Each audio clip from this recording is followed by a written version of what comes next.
Hello means நம்ம இன்றைக்கி என்ன பார்க்குறோம் அப்படின்னு பார்த்தீங்கன்னா சிங்கிள் என்ட்ரி சிஸ்டமில் எக்ஸைஸ் 18 பார்க்குறோம். நம்ம ரெஃபர் பண்ணுற புக் வந்து ஃபினான்ஷியல் அக்கௌண்டிங் ஆத்தர் வந்து ரெட்டி அண்ட் மூர்த்தி. இது வரைக்கும் 1 to 18 இதே சேனல் அப்லோட் பண்ணியிருக்கோம்.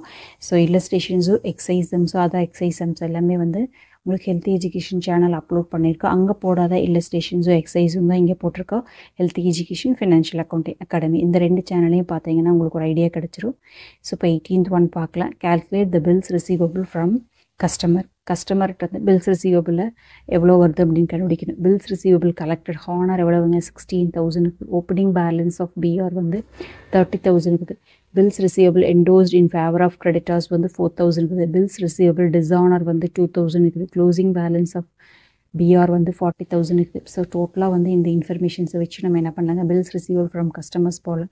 So bills receivable account ledger போட்டோம் அப்படின்னா இந்த இன்ஃபர்மேஷன்ஸை ஈஸியாக ஐடென்டிஃபை பண்ணிடலாம். ஸோ அந்த இன்ஃபர்மேஷன்ஸ் தான் நம்மளுக்கு அவைலபிள். ஃபுல்லாக பாருங்கள், பில்ஸ் ரிசீவபிள் இன்ஃபர்மேஷன்ஸ் தான் அவைலபிள். ஸோ கொடுத்துருக்குற இன்ஃபர்மேஷன்ஸை வச்சு நம்ம பில்ஸ் ரிசீவபிள் ஃப்ரம் கஸ்டமர்ஸ் எவ்வளவோ அப்படிங்கிறது பார்க்கலாம். ஸோ இப்போ பார்த்தீங்க அப்படின்னா பில்ஸ் ரிசீவபிள் போட்டிருக்காருன்னா பிஆர் லெஜர் அக்கௌண்ட் போகணும். பிஆர் லெஜரில் டெபிட் சைடில் வந்து நம்மளுக்கு ஓப்பனிங் வரும். இப்போ க்ளோசிங் ஆட்டோமேட்டிக்காக நம்மளுக்கு எங்கே வருங்க, கிரெடிட் வரும். ஏன் இது வந்து டெபிட் சைடு வருது அப்படின்னு பார்த்தீங்கன்னா இது bills receivable asset item always opening வந்து டெபிட் சைடில் வரும். ஸோ அது ஆட்டோமேட்டிக் கிரெடிட் சைடில் வரும். ஸோ இப்போ பில் இவ்வளோ நம்மளுக்கு இருக்குது, அதில் இவ்வளோ கலெக்ட் ஆயிடுச்சு அப்படின்னா இது கிரெடிட் சைடில் போடுவோம். ஓகேவா? ஸோ கலெக்டான பில்லு டிஸானர் பில்ஸ் வந்து என்ன பண்ணிட்டேன், தேர்ட் பார்ட்டிஸ்க்கு என்டோஸ் பண்ணிட்டோம். அதான் அமௌண்ட் ரிசீவ் ஆயிடுச்சு. ஓகேங்க, எனக்கு கொடுக்க வேண்டியது நான் கொடுக்க வேண்டியவங்களுக்கு இன்னொருத்தவங்களை கொடுத்துட்டேன் கிரெடிட் சைடு. பில்ஸ் ரிசீவபிள் டிஸான் ஆயிடுச்சு. அப்போ அமௌண்ட் பே பண்ணணும். இதுவும் நம்மளுக்கு கிரெடிட் சைடு.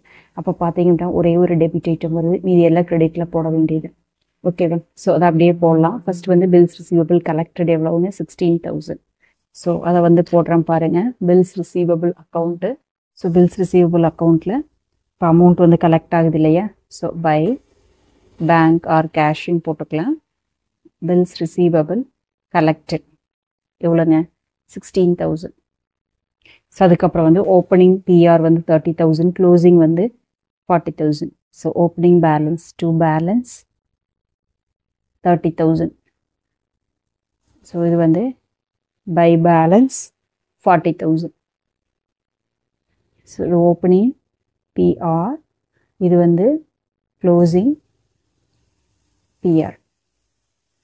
ஓகேவா? ஸோ அதுக்கப்புறம் வந்து பிஆர் என்டோஸ் 4,000, பிஆர் டிஸானர் 2,000.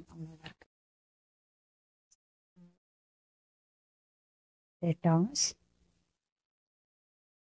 2,000 வந்து டிஸானர் ஆச்சு.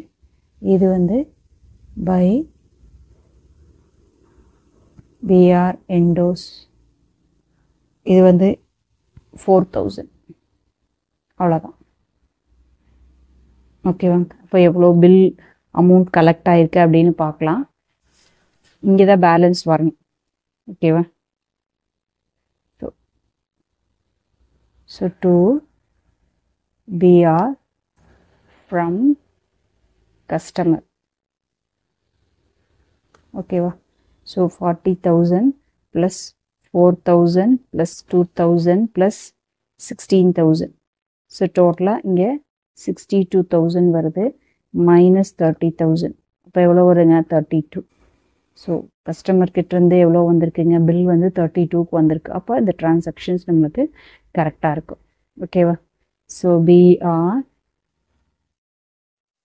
பில்ஸ் ரிசீவ் ஃப்ரம் கஸ்டமர் எவ்வளோ rupees 32,000. அவ்வளோதான். ஸோ இந்த வீடியோ உங்களுக்கு பிடிச்சது அப்படின்னா லைக் பண்ணுங்கள், ஷேர் பண்ணுங்கள், சப்ஸ்கிரைப் பண்ணுங்கள். இதுதான் நம்மளுக்கு பேலன்சிங் ஃபிகர். ஓகேவா?